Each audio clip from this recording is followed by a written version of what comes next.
Vote on our daily poll question at financialexchangeshow.com. While you're there, fire up the media player and watch the show while you work. This is the Financial Exchange Radio Network. This segment of the Financial Exchange is brought to you in part by Leader Bank. It's not too late to get a great rate on a home mortgage. Leader Bank has some of the most competitive rates around. Call 877-691-7900 or visit leaderbank.com for more information. Leader Bank is an equal housing lender, member FDIC, NMLS number 449250. Stock Talk goes bull and bear on us. One thumbs up, one thumb down. Eric Reimer from Seeking Alpha joins us. Eric, thanks for joining us. Thanks so much for having me. The China iShares ETF. Now, that's an interesting pick given all the news that's going on right now. Is that kind of a contrary pick for you? It definitely is. I mean, my theory behind this is essentially it's darkest before the dawn. And so certainly the China-U.S. trade dispute has been going on since about January. We've seen Chinese markets totally destroyed by this. I think the Shanghai index is down about 20% at the moment, its lowest point since it all began. So the XI basically its benchmark is the FTSE 50 for China. So it's the 50 large cap Chinese companies, and so it represents kind of broad Chinese market. And I think that even though right now it seems so bad for China-U.S. trade talks, it's like, how much worse can it get, essentially? And so I think as things, my theory is that essentially there'll be some kind of resolution eventually, and we seem to be reaching the low point for that. And so certainly it's a risky pick, but I think it's tough to get much worse than we are right now, essentially. And it is blue chip stocks in China. As you said, there's a lot of bad news built in there, and also has a really nice dividend. So there's a lot of reason to like that. And like I said, if there's positive news on the negotiations here, that thing's going to get a huge pop. Thumbs down, though, on Wells Fargo. Now, make the case against Warren Buffett for us.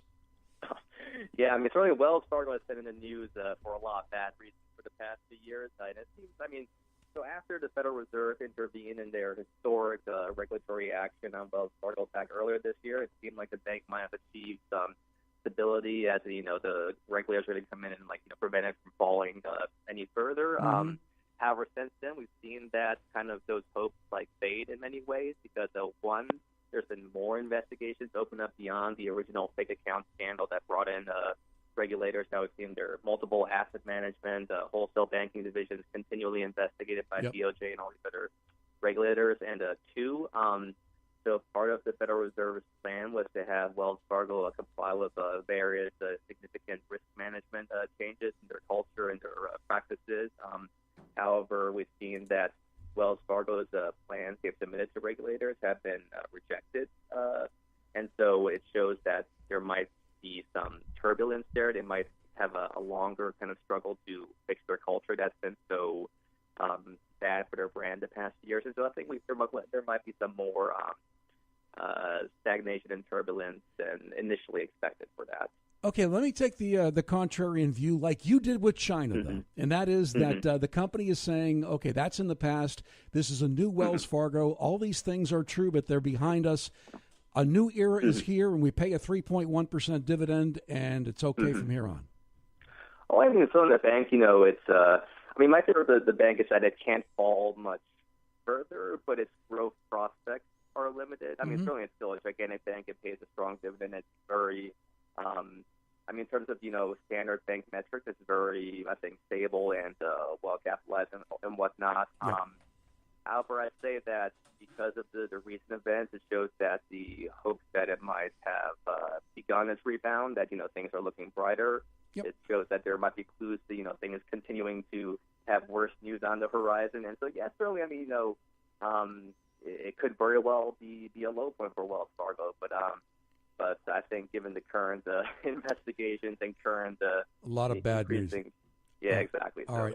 It's a rough time for them. Eric Reimer, thanks a lot. Thumbs down on Wells Fargo, WFC, a buy for the China iShares ETF FXI. Thanks. Let's just circle back around Wells Fargo. I think the other issue that Eric didn't bring up, all the states are going to go after them. Yeah. They're going to have 50 different states going after them saying, well, you violated our residents' rights and you got to pay us $20 million. It won't be billions, but and they're going to be so distracted with regulatory issues. Yep. I'd say 5 years minimum before they come out of the woods. The Financial